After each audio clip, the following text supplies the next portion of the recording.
예, 이제 세 번째 시간 시작하겠습니다. 저희가 첫 번째 시간에는 은사에 대한 이야기로 시작을 해서 왜 이제 인대인이 필요한가에 대한 이야기를 두 번째 시간까지 했고요. 오늘은 이제 인대인의 첫 책입니다. 이제 그 인대인 스타터라는 책인데 6주간의 성경 공부 교재이고요. 앞서 간단하게 설명을 드렸었는데 결국은 한국 교회도 그렇고 교회는 교회 밖으로 나가는 존재의 목적을 가지고 있기 때문에 성도들을 교회 안에서 교회용으로 교회 내부용으로 양육하고 제자 만드는 것만으로는 부족하다. 그래서 세상 밖으로 나가고 보내야 된다라는 측면을 강조해야 됨에도 불구하고 교인들 입장에서는 교회가 편하죠. 이 안에서 설교 듣고만 있는 게 편하고 여기 교회 성도들하고 마음 맞으니까 함께 지내는 게 편하고 속으로 원들하고 같이 얘기 나누는 게 편하지 세상 사람, 낯선 사람하고 관계 맺는 일은 불편하잖아요. 그럼에도 불구하고 우리는 교회 안에 머물도록 부르심을 받은 공동체가 아니고 세상을 섬기도록 부르심을 받았기 때문에 그 소명으로 전환할 필요가 있다. 그러려면 이제 성도들의 생각과 좀 마인드를 바꿔야 되는데 그런 측면에서 가능하면 좀 성경 안에 있는 내용을 가지고 우리가 나가야 될 이유들을 좀 설명을 했습니다. 그래서 이 책을 잘 활용하셔서 특별히 좀 미셔널 처치라고 불리우는 미셔널 처치 역시 너무 정의되어지고 규정되어지면 결국 그 의미가 퇴색될까 봐 저는 자주 안 쓰려고 하는데 교회의 존재 목적대로 살아가는 성도가 되고 또 그런 교회 공동체가 되기 위해서 애쓰는 혹시 교회가 있으시다면 이 책을 함께 좀 나누면서 도움을 받으시면 좋을 것 같아요. 책 서론에 보면은 제가 그 하워드 스나이더의 참으로 해방된 교회의 한 대목을 좀 적어 보았는데요. 제가 한번 읽어보겠습니다. 하나님 나라의 사람은 먼저 하나님의 나라와 그의 의를 구한다. 그러나 교회에만 속한 사람은 교회를 세우기 위해 때로 의와 자비와 진리를 간과한다. 교회에 속한 사람은 어떻게 하면 사람들을 교회로 끌어들일까를 생각한다. 그러나 하나님 나라의 사람은 어떻게 하면 사람들을 세상으로 내보낼까를 생각한다. 교회에 속한 사람은 세상이 교회를 변화시킬까봐 염려한다. 그러나 하나님 나라의 사람은 어떻게 하면 교회가 세상을 변화시킬 수 있을지를 고민한다. 이게 굉장히 큰 차이점이라고 생각합니다. 결국 하나님이 우리를 부르신 소명은 보내기 위함이지 머물기 위함이 아니라는 것을 우리가 신앙을 시작할 때부터 분명하게 천명해야 하고 지금에라도 우리 성도들과 보냄받은 성도로서의 삶에 대해서 깊이 나누고 그들이 세상으로 나갈 수 있도록 돕는 교회가 될 필요가 있다라고 생각을 합니다. 6과인데요. 6과의 목차에 공통적으로 들어가는 게 사람입니다. 사람. 우리는 신앙생활을 하나님만 잘 섬기면 된다고 생각을 합니다. 유대 종교 지도자들에게 고르반, 하나님께 오퍼링, 드림, 헌신함, 혹은 재물을 바침, 이런 의미 아니겠습니까? 그들은 하나님께만 드리면 심지어는 부모를 섬기지 않아도 된다라고 생각하지 않았습니까? 내가 하나님께 헌금을 드려서 지금 내가 돈이 없다 하면 하나님께 드렸으니 돈이 없는 것은 당연하고 더 이상 부모님께 돈은 안 드려도 된다. 부양은 안 해도 된다. 이런 식의 생각을 했던 그 유대인들을 향하여 예수님께서는 그 비판하시잖아요. 하나님을 섬기는 것과 부모를 섬기는 것이 같아요. 결국 우리는 하나님을 믿는 사람으로서 하나님을 섬긴다는 것은 동시에 사람을 섬기는 이 땅의 실천으로 나오지 않으면 안 된다. 우리가 하나님을 섬긴다 하며 부모를 섬기지 않으면 안 된다. 그런 맥락에서 우리의 관심사, 믿는 사람의 관심사는 사람이어야 된다. 그래서 첫 번째 인대인 1강, 이 스타터 1강은 하나님의 관심은 사람이다. 믿는 사람만이 아니고요. 성경 책 보는 사람만 아니고 기도하는 사람만 아니고 교회 다니는 사람만 아니고 예배 드리는 사람만 아니고 무슨 이유에서든지 아직 상처받고 예수를 모르고 신앙 안으로 들어오지 못한 그 수많은 사람에 대하여 관심 갖고 계시다. 그리고 그 사람이 복음을 먼저 받은 우리를 통하여 복음 안으로 들어오기를 원하신다. 하나님은 세상을 이처럼 사랑하셨고 이 세상을 멸망시키려 하는 것이 아니고 그들을 구원하시는 데 목적이 있다. 이 세상은 곧 사람이잖아요. 그래서 책은 구성이 어떻게 되어 있는가 하면 첫 번째는 개론적으로 도입 질문이 있습니다. 또 이야기를 좀 꺼내서 그 이야기를 읽으면서 나는 어떻게 생각하고 있는지를 도입 질문을 가지고 함께 나누게 돼 있고요.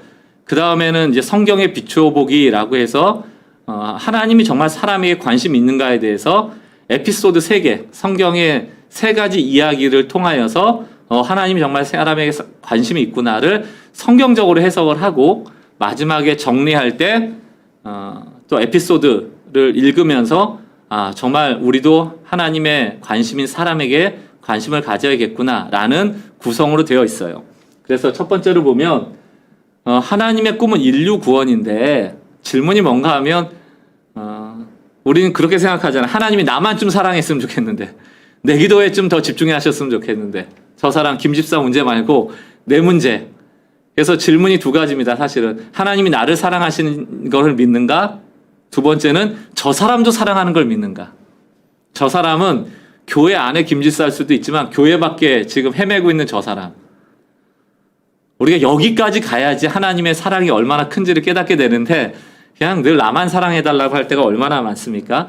도입 질문에서 그런 걸 한번 깨보는 거예요. 하나님은 교회 안에 있는 사람뿐만이 아니고 지금 세상에 속하여 하나님을 모르고 있는 그 사람도 사랑하고 계시고 관심 갖고 계시다. 그들이 구원받기를 원하신다. 그래서 하나님 우리 사랑하신다는 걸 어떻게 알 수 있는가 하면 첫 번째로는 성경에 보면 하나님의 형상을 주셨잖아요.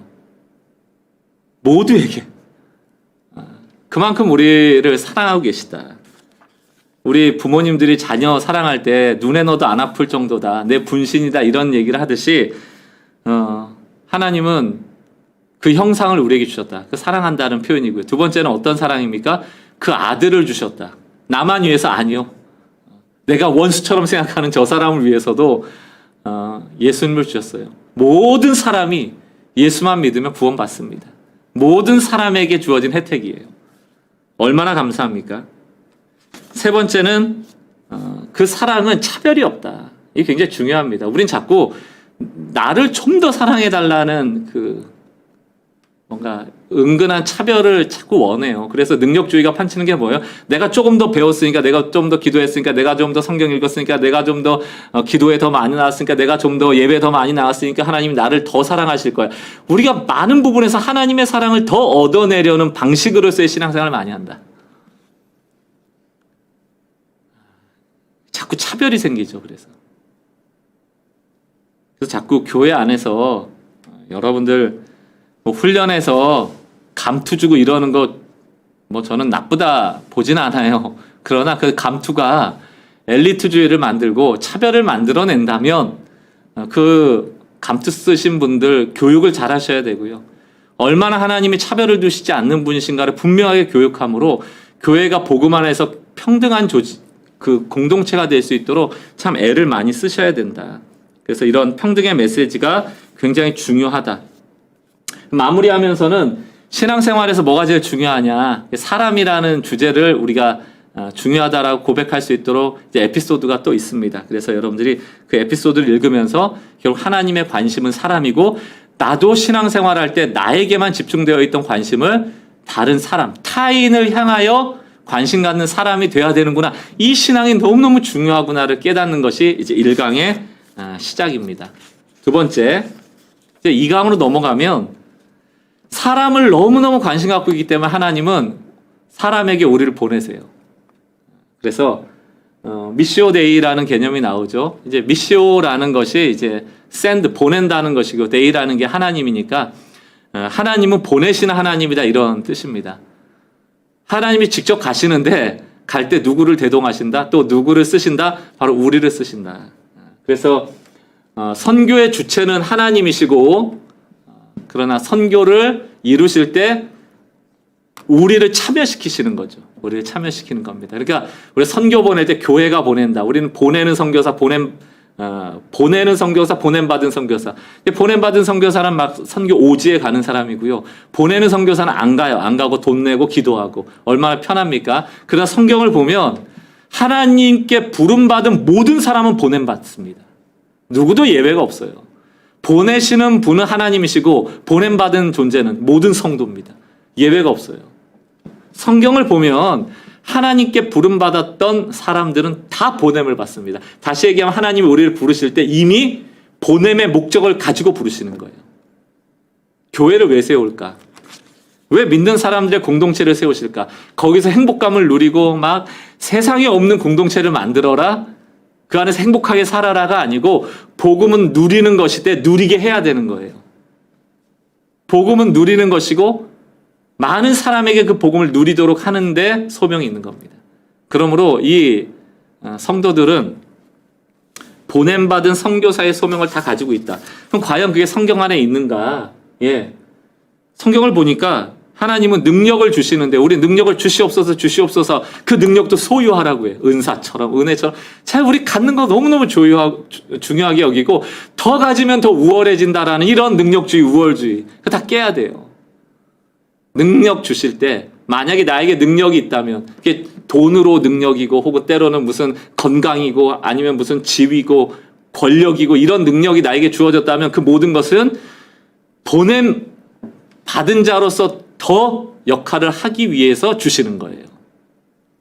이사야 61장 1절 3절 주 여호와의 영이 내게 내리셨으니 이는 여호와께서 내게 기름을 부으사 우린 이거 너무 좋아합니다. 막 기름을 부으고 막 성령이 역사하고 내가 능력을 가지고 여기까지만 좋아하고 그 뒤에 나와 있는 건 뭐예요? 왜 능력 주시는지 알아? 이유가 나오잖아요. 가난한 자에게 아름다운 소식을 전하려 보내시기 위해 나를 보내사 마음이 상한 자를 고치시기도. 예수님이 부름받을 때 이 땅에 오실 때 왜 오셨어요? 왜 부름받고 이 땅에 오십니까? 죄인에게 보냄받으려고 오신 거잖아요. 아브라함을 왜 부르셨어요? 열방의 아비로 보냄받으려고 부르시는 거잖아요. 성경의 인물 중에 하나님께 쓰였던 사람들이 세상으로 나가 보냄받지 않은 사람이 누가 있습니까? 하나님께 받았던 그 은혜를 자기만 누렸던 사람이 누가 있냐고요. 없다는 겁니다. 결국 하나님은 보내기 위해 복 주신다. 복은 개인화되고 사유화될 수 없다. 아브라함. 그 복을 열방의 복으로 바꾸시려고 하나님이 아브라함을 부르신 것 아닙니까? 그리고 지금도 복 주시길 원하신다. 우리에게. 왜? 보낼 일꾼 되라고. 이 원리를 기억하셔야 돼요. 그래서 우리 2강에서는 우리 성도님들이 모두 세상으로 보냄받았다라는 것을 함께 공유할 수 있도록 함께 나눌 필요가 있습니다. 그리고 결론에서 뭐라고 정리해야 됩니까? 나는 보냄받기 위한 존재인가? 모두가 인정할 수 있도록 그런 정체성을 가질 수 있도록 우리가 2강에서 도와야 됩니다. 3강으로 넘어가 보면요. 3강은 이제 넘어가야 되는데 사람에게 보내야 되는데 쉬우냐? 그렇지 않아요. 우리가 만나야 될 대상은 쉬운 곳에 있지 않다. 쉬운 곳에 있지 않다. 경계선을 넘어가야 됩니다. 마치 좀 그림 언어로 얘기하면 철장이 쳐져 있는데 철장을 넘어가야 될 정도로 우리가 어려운 곳이다. 이게 이제 어디서 볼 수 있는가? 예수님이 이 땅에 오실 때 경계선을 넘어오셨다는 것을 우리가 이해할 필요가 있어요. 다시 말하면 우리에게 은혜 끼치시려고 우리에게 복음의 소식을 주시려고 그 창조하신 창조자가 말씀으로 그냥 구원받아라 이렇게 한 게 아니라는 거예요. 그분도 험난한 경계를 넘어오셨다. 어떤 경계를 넘어오셨습니까? 하늘과 땅의 경계를 허무시고 내려오신 거잖아요. 하늘에 존재하셨던 하나님이신데 이 땅에 오실 때 하늘을 뚫고 오시는 거 아닙니까? 또 유대인과 이방인의 경계를 허무시고 오셨죠. 또 강한 자와 약한 자의 경계를 허무셨죠. 자, 예수님이 이 땅에 오셔서 하신 보냄받을 때의 모습을 보면 혁명적이다. 상당히 경계선을 혁명적으로 넘어가신다. 그러므로 우리 역시 무언가를 넘어간다고 할 때 편하지 않다는 겁니다. 우리에게 불편함이 있죠. 그러나 예수님께서 우리에게 뭐라고 말씀하시니까 하나님이 나를 보내신 것 같이 이렇게 나와. 같이. 너희도 보내노라 이렇게 되어 있거든요. 그러니까 예수님의 방식대로, 예수님의 오셨던 모습대로 너희도 경계선을 허물어야 될 게 너무너무 많다. 그러므로 사람에게 보내는 과정은 쉽지가 않다는 것을 먼저 우리가 인식할 필요가 있습니다. 요즘은 파편 사회예요. 파편 사회라는 건 뭡니까? 굉장히 작게 구획이 나누어져 있고 어찌 보면은 내가 옳다라고 하는 것이 저 사람에게는 틀린 것이 될 수 있을 만큼 굉장히 세밀하게 나눠져 있는 세상입니다. 그 안으로 우리가 들어간다고 할 때 힘들죠. 그러나 들어가야 한다. 우리가 들어갈 때 우리를 통하여 그 복이 전달된다는 것을 우리가 기억할 필요가 있습니다. 그래서 하나님은 우리를 보내실 때 복 주세요. 그 복이 흘러넘치게 하심으로 그들에게도 복되게 하는 방식으로 우리를 보내십니다. 참 감사한 일이죠. 그래서 우리가 복의 근원으로서 가는 겁니다. 복음을 먼저 가진 자로서 가는 겁니다. 그래서 여러분 기억하셔야 될 게 우리가 신앙생활할 때 복 받으려고 하는 게 아닙니다. 우리는 늘 이미 복을 받았어요. 너무 큰 복을 받았고 늘 하나님은 필요하면 우리에게 복을 주십니다. 우리가 막 주시옵소서 안 해도 우리에게 필요한 거 공급하시는 하나님이시란 말입니다. 오히려 언제 큰 복을 주시는가? 이 복이 흘러서 누군가에게 가야 될 때 하나님은 우리에게 충만한 복을 주심으로 그것이 오버플로잉, 넘치게 하시는 것이죠. 그게 요셉과 같은 존재 아닙니까? 그 가지가 담을 넘는도다. 요셉이 언제 그런 기도를 한번 했습니까? 아니요. 보냄받은 자가 되니까, 소명자가 되니까, 하나님의 마음에 합한 자가 되니까 하나님이 복을 넘치게 하시되 그 애굽을 살리는 데까지 나가도록 하시더라는 겁니다. 심지어는 이 두 번째 보면 원수의 땅에도 넘쳐 흐르게 하는 거예요. 우리가 원수의 경계도 넘어가야 합니다. 요나와 같은 경우죠. 가기 싫어요. 니느웨 가기 싫어요. 아무리 외쳐도 다메섹으로 가는 배를 타도 하나님의 뜻은 이루어지더라. 그 복음이 회개를 통하여 그 나라가 살아가는 놀라운 복음이 결국 요나의 입을 통하여 터져 나오고 하나님이 회개한 니느웨를 구원하시더라. 우린 너무 싫죠. 원수에게는 안 가고 싶지만 우리가 보냄받은 지역은 원수의 땅에까지도 해당이 된다. 그거를 우리 성도들이 함께 나눠야 될 필요가 있습니다. 그리고 모든 경계를 허물라. 이방인이 따로 있고 유대인이 따로 있고 내 코드에 맞는 사람들에게만 다가가는 것이 아니고 때로는 불편할지라도 복음은 모든 인류에게 전해져야 될 소식임을 깨닫는다면 우리가 예수님의 모습처럼 예수님을 보내신 그 하나님이 우리도 똑같이 보내셨음을 기억하면서 제사장으로서 하나님과 세상을 연결하는 역할을 감당해야 한다. 제사장이 그런 것 아닙니까? 죄 많은 이 세상과 거룩한 하나님을 그 제사를 통해 연결하듯이 우리 모두가 왕 같은 제사장이다. 그것이 바로 모든 경계를 허물어야 되는 우리의 소명직이다라는 것을 함께 나눌 필요가 있다는 것입니다. 그리고 나서 정리할 때 그럼 도대체 어디까지 가야 되는가에 대해서 한번 그림을 그려보는 거예요. 최대한의 한계까지를 그려보는 것입니다. 그럴 때 우리가 자꾸 교회 밖까지 우리의 경계를 허물 수 있는 것이죠. 한번 성도들과 나누면 점점점 교회에 머무는 그 시간보다 세상에서 보냄받은 역할이 있구나라고 인식하게 되고 이것이 교회를 저는 건강하게 만드는 교회의 존재의 목적대로 존재하도록 만드는 그런 공동체를 세워가는 방법이다 믿습니다. 네 번째, 이게 그냥 사람들한테 전도하고 예수 믿으세요 하고 다시 교회 돌아오고 예수 전해서 교회로 돌아오고 자꾸 교회를 안전지대로 여기면서 돌아올 게 아니고 조금 살아가는 그 지역에서 여러 복음을 전하는 자로 머물라는 거예요. 아까 전에 그 오리건 여행 얘기가 오늘 이 4강의 핵심 내용입니다. 그래서 예수님이 어떻게 오셨어요? 하나님의 모습으로 오신 게 아니잖아요. 육신을 입고 이 땅에 오셨다. 이제 맥스 루케이도 같은 사람은 이걸 번역할 때 예수님이 우리 동네에 오셨다 이렇게 번역하거든요. 그러니까 이 땅에 이 세상에 오셨다. 사람의 몸을 입고 이 땅에 오셨다. 성육신 그러면 이 땅이라는 거를 그냥 이스라엘 땅 혹은 뭐 그냥 이 우주, 이 지구 뭐 이렇게 생각하니까 나랑 관계가 없다고 여길 때가 많은데 맥스 루케이도는 아주 조금 뭐라고 할까요? 우리가 인식하기 쉽게 얘기해요. 예수님이 내가 있는 그 동네로 오셨다는 거예요. 왜? 나와 살려고.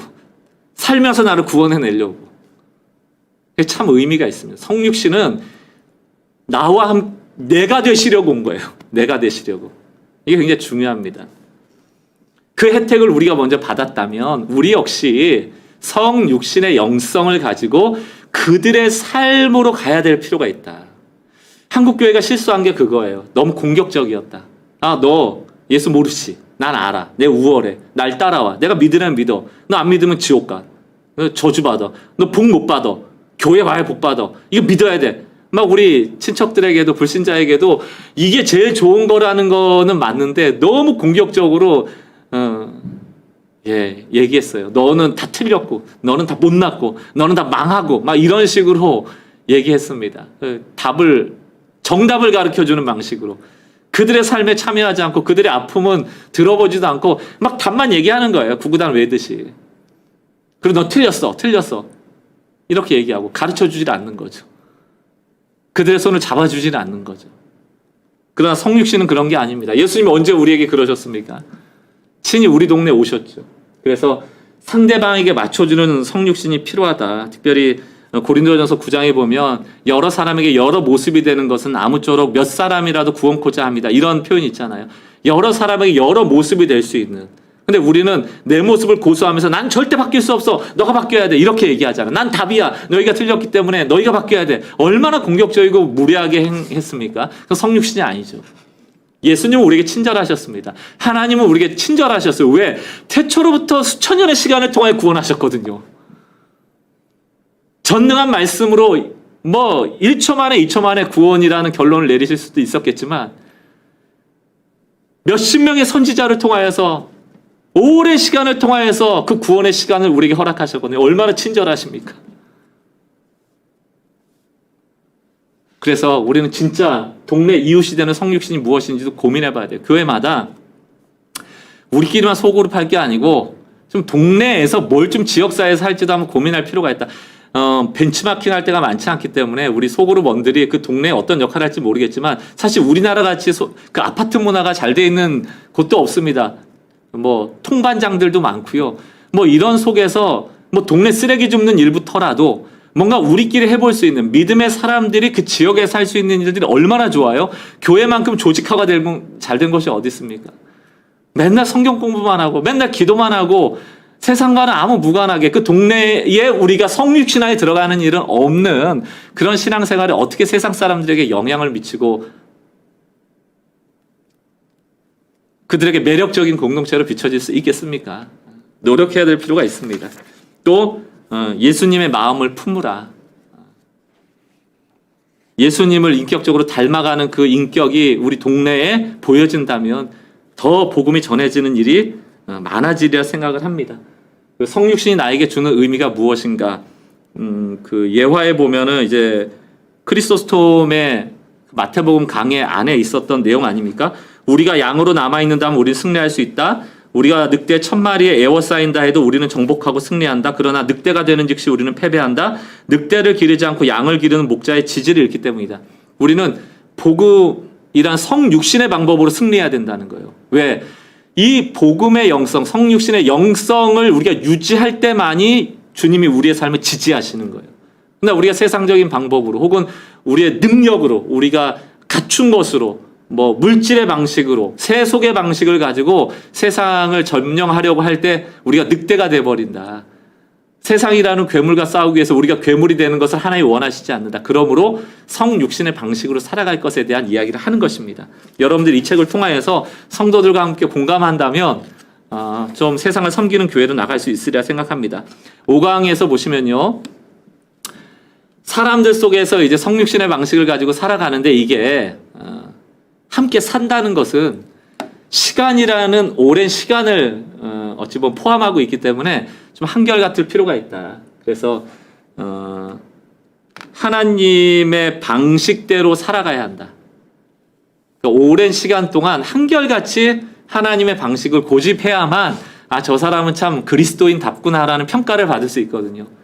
그러니까 조금 세상적인 방식에 대해서 우리가 저항할 필요가 있다. 제 표현을 하면 우리가 모든 것을 좀 복음적으로 사고하고 복음적으로 결정할 필요가 있다.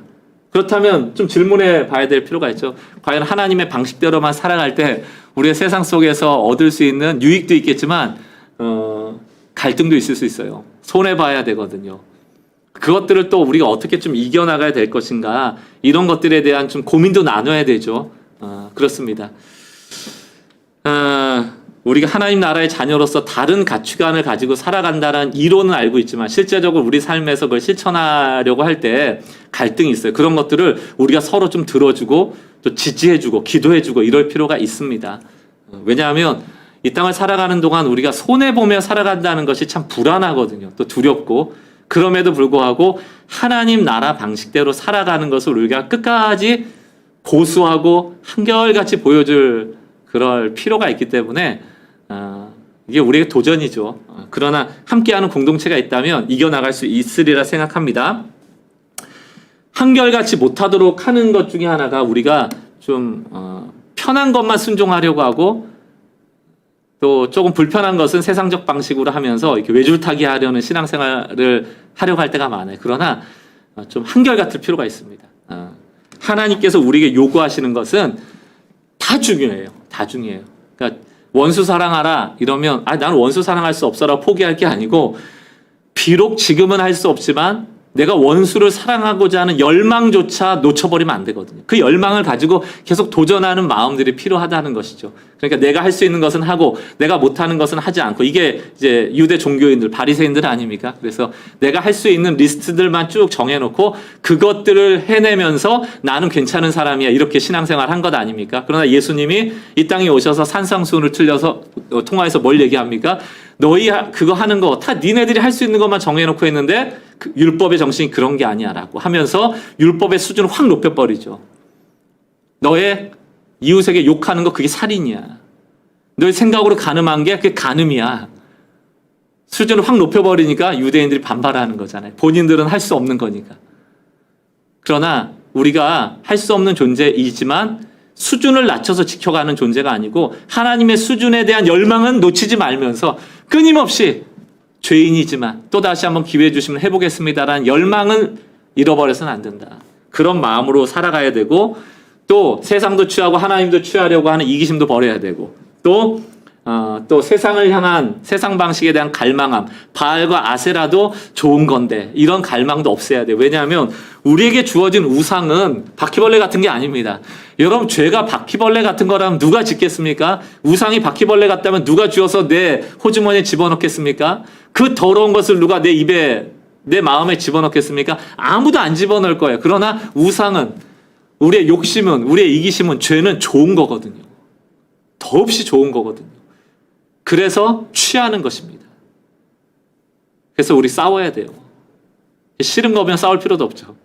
근데 하나님보다 더 좋게 보이기 때문에 우리가 취하려고 하는 것이거든요. 그렇기 때문에 세상 사람들 속에 들어갔을 때 사람들에게 복음의 정신을 가지고 한결같이 살아가기 위해서는 노력이 필요합니다. 몸부림이 필요합니다. 안 그러면 우린 쉽게 세상의 풍조에 휩쓸려가고 세상 살아가는 방식과 똑같이 살아가고 그들에게 매력적인 존재가 되지 못하는 것이죠. 안식일 왜 우리가 지켜야 됩니까? 손해보는 방식이 아니에요. 농경사회에서 하루를 쉰다는 것이 얼마나 열매 맺는데 손해입니까? 또 안식년, 휘년 이런 거 지키는 게 얼마나 힘든 일이에요. 그러나 하나님께서는 안식년이나 휘년을 선언할 때 너희가 손해보는 그 전에 수확하지 못했던 것들, 그리고 한 해 쉬면서 먹고 살 수 없는 것까지도 내가 공급하겠다라고 약속하실 때 도전하라는 거죠. 불안하지만 해보면 할 수 있어. 살아보면 살 수 있어. 그것을 증명해내길 원하는 것이 하나님이 우리에게 요청하신 것 아닙니까? 함께 성도들과 나누면서 우리 한결같이 한번 해봅시다라고 세상을 향해 나가는 성도들을 위로하고 또 격려할 필요가 있다는 것입니다.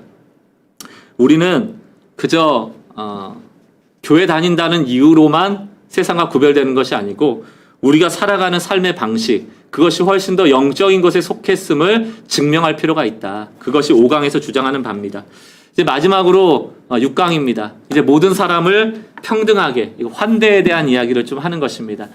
그래야죠. 우리가 교회 안에 있는 사람이나 밖에 있는 사람이나 인대인이라는 것은 우리가 복음을 가졌다면 복음을 가진 자에게는 말할 것도 없고요. 교회 안에도 교회는 다니지만 복음이 없는 자들이 있잖아요. 또 세상 안에는 더더욱 복음을 모르는 사람들이 많고요.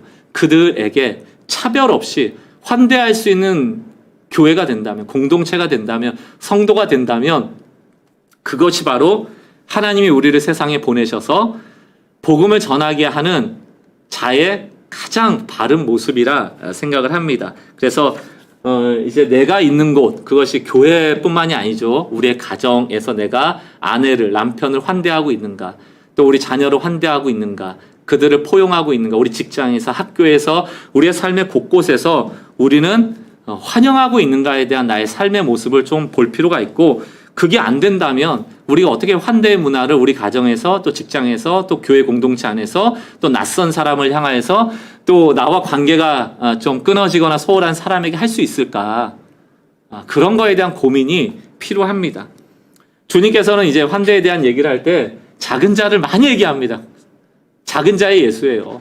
늘 작은 자, 소자, 낮은 자, 말석 이런 것을 강조하면서 높아지지 마라. 그들을 늘 귀하게 봐라. 또 받기 위해 베풀지 마라. 내가 베풀었는데 이미 갚아버리면 거기에 남는 게 없다. 그러나 갚지 못할 자에게 베풀음을 통하여서 은혜가 되게 하라는 거잖아요. 우리가 세상을 향해 나갈 때 이런 마음으로 나가야만 매력적인 공동체, 매력적인 그리스도인이 되는 겁니다. 이런 맥락에서 왜 우리는 가정에 초대하지 못하는지, 또 어떻게 하면 좀 사람들을 환대할 수 있는 문화와 또 소그룹을 만들어갈 수 있을지, 이런 거에 대한 실제적 좀 고민이 필요합니다. 왜냐하면 지금 아파트 문화, 또 한국 문화 안에서는 사실 집으로 초대해서 사람들을 환대하기에는 쉬운 구조가 아니에요. 마루에 앉아서 또 식탁에 앉아서 사실 모든 집을 오픈해야 되는 상황이잖아요. 뭐 외국 같은 경우에는 게스트룸도 있고, 또 식탁이라는 데가 또 마루나 잠자리와 이렇게 구분되어 있고, 참 환경이 좋은 반면에 또 마당도 있고. 근데 한국 문화에서는 그게 참 쉽지는 않습니다. 그럼에도 불구하고 우리가 좀 어떻게 하면 이 환대의 문화 만들어낼 수 있을지를 함께 머리를 맞대고 고민해야 돼요. 맨날 교회 와서만 좋은 사람인 척 할 게 아니고 우리가 좀 함께 더불어 사는 세상 속에서 어떻게 해야 될까. 그리고 이제 마음만 말고 보면은 너희가 성도에 쓸 것을 공급하라 이렇게 얘기하고, 형제 사랑하기를 계속하라 하면서 부지 중에라도 대접해야 된다. 그리고 서로 대접을 원망 없이 하라. 이 대접에 대한 얘기가 계속 나오거든요. 그래서 실제적인 도움을 필요로 하는 곳에 좀 도울 필요가 있다. 그런 측면에 대해서 우리가 누구를 좀 도울 수 있을지에 대한 고민을 시작해야 된다. 그런 측면에서 이제 실천함에 있어서 어떤 부류들을 우리가 좀 도와야 되는가에 대한 리스트들도 같이 좀 생각해 볼 필요가 있다. 이런 리스트들을 좀 적게 되어 있습니다. 뭐 유학 가신 분, 혹은 지금 지방이 고향인데 지금 서울에 와서, 혹은 교회 근처에 와서 혼자 있는 친구가 누군지, 그 사람을 주일날 혹은 주일이 마치고 나서 어떻게 좀 함께 할 수 있을지, 주중엔 좀 어떻게 좀 돌볼 수 있을지, 이게 교역자의 역할뿐만이 아니고 소그룹의 그 무슨 팀장이나 순장이나 리더십의 역할뿐만이 아니고 나에게 주신 사람은 없는지에 대해서 좀 돌볼 필요가 있다는 것. 또 교회 밖에서도 마찬가지입니다. 직장 안에서도 홀로 있는 분들, 좀 관심을 가져야 될 분들, 요즘같이 폭염 속에서 좀 나이 드신 혼자 계시는 어르신들이 어떻게 지내고 있는지, 뭐 이런 것들 우리 목회자분들 잘 하시겠지만, 목회자뿐만이 아니고 우리 성도로서 이런 분들을 돌볼 수 있도록, 또 아파트 단지 안에서 앞집, 윗집, 아랫집을 안다면 혹시 잘 계시는지 수박화채라도 좀 내드린다던가, 저희 교회 같은 경우에는 연말이나 크리스마스 같은 때 좀 선물 같은 거랑 카드를 써서 아파트 윗집, 옆집, 또 뒷집, 앞집 뭐 어쨌든 세네 집을 좀 이렇게 방문해서 선물을 준다거나 이런 일들을 좀 독려하는데, 그런 것들이 어쨌든 우리가 환대의 문화를 만들어 가려는 일환이거든요.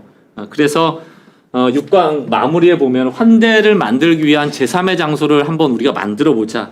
이 제3의 장소가 어디냐면 좀 가면 편한 데 있죠, 여러분. 카페 같은 데도 가면 뭐 거기에는 주인이 없잖아요. 같이 뭐 수다도 떨고 마음대로 얘기할 수도 있고 뭐 누가 와도 괜찮고 뭐 이런 장소 있잖아요. 근데 교회는 이미 그런 장소가 안 되어 가고 있습니다. 이미 교회, 목사님이 전화해서 교회 오세요 그러면 성도님들이 어떤 마음을 갖습니까? 내가 뭘 잘못했지? 또 뭘 시키려고 그러지? 뭐 이런 생각을 갖고 이미 교회라는 담벼락 안에는 이미 규정화된 어떤 이미지가 이미 존재합니다. 그런 것들 없이 좀 자유롭게 소통할 수 있는 제3의 공간, 그런 것들을 우리가 개발해내고 그런 곳 안에서 이야기꽃이 펴나가고 스토리가 커나가고 사람들이 어려웠던 얘기들이 자연스럽게 나와서 공감되어지고 그 문제를 해결하기 위해서 우리가 어떻게 할지에 대해서 같이 나누고 이럴 수 있는 공동체들이 이제 필요해지게 되거든요. 그게 우리가 속한 교회가 되도록 해야 된다. 그래서 저는 이 인대인 스타터를 통하여서 좀 많은 교회 안의 성도들이 교회 안에 머무는 시간과 교회 안에 에너지를 쏟는 그 에너지들을 이제 교회 밖으로 쏟아내서 진짜로 교회가 존재해야 되는 존재의 목적들이 좀 더 분명하게 드러나고 성도들이 우리 지역사회 안에서 매력적인 사람들로 자리매김하여서 복음이 복음답게 전해지는 그런 일들이 많았으면 좋겠다. 그리고 이런 사역을 하려고 하는 이런 존재의 목적대로 살아가려고 할 때 비로소 우리가 1교시에 얘기했던 성령의 은사들이 거기서도 드러나는 것입니다. 그래서 교회됨이 세상 속에서도 드러나는 것이죠. 그래서 제가 은사의 문제점을 얘기할 때 교회 안에 갇힌 은사에 대한 얘기를 한 것 아닙니까? 이 인대인은 교회 밖으로 이 은사들이 펼쳐나가서 정말 매력적인 성도 그리고 이 매력적인 복음이 복음답게 전해져서 하나님 영광 받으시도록 그게 결국 성도와 교회의 존재 목적 아닙니까? 그 목적대로 우리가 신앙생활하자. 우리가 이 남은 여생 소모적으로 신앙생활하고 다람쥐 쳇바퀴 도듯 나만을 위한 은혜를 소유하라고 하고 은사를 소유하려고 하고 복을 소유하려고 하는 그런 탐욕에 빠져 신앙생활할 게 아니고 좀 의미 있게 해보자. 이런 것이 인대인의 핵심입니다. 여러분들이 한번 이런 제자 훈련도 있구나, 이런 양육 체제가 있구나 한번 관심 가져 주시고요. 또 우리는 교회의 유튜브 같은 데 오셔서 인대인 쳐보시면 뭐 인대인 DNA에 대한 설교 강의도 있고 또 인대인 이 스타터에 대해서 6주 동안 설교한 내용들, 요약된 내용들 제공받으실 수 있습니다. 그래서 오셔서 함께 좀 관심 가져주시고 또 문의사항이 있으면 이메일도 주시고 그렇게 해서 우리 한국교회가 하나님이 존재하게 하신 그 목적, 또 부흥하게 하신 이 목적대로 존재한다면 다시 한번 이전의 형태의 부흥일지 아닐지는 모르겠지만 우리 성도들을 통하여 저는 또 다른 부흥의 역사들이 분명히 나타나리라 생각을 합니다. 그런데 아름답게 쓰여지는 우리 목사님들 또 교회 그리고 성도들 되시기를 주의 이름으로 축원합니다. 지금까지 강의 들어주셔서 감사하고요. 오늘 남은 시간 좋은 시간 되시길 바랍니다. 수고하셨습니다.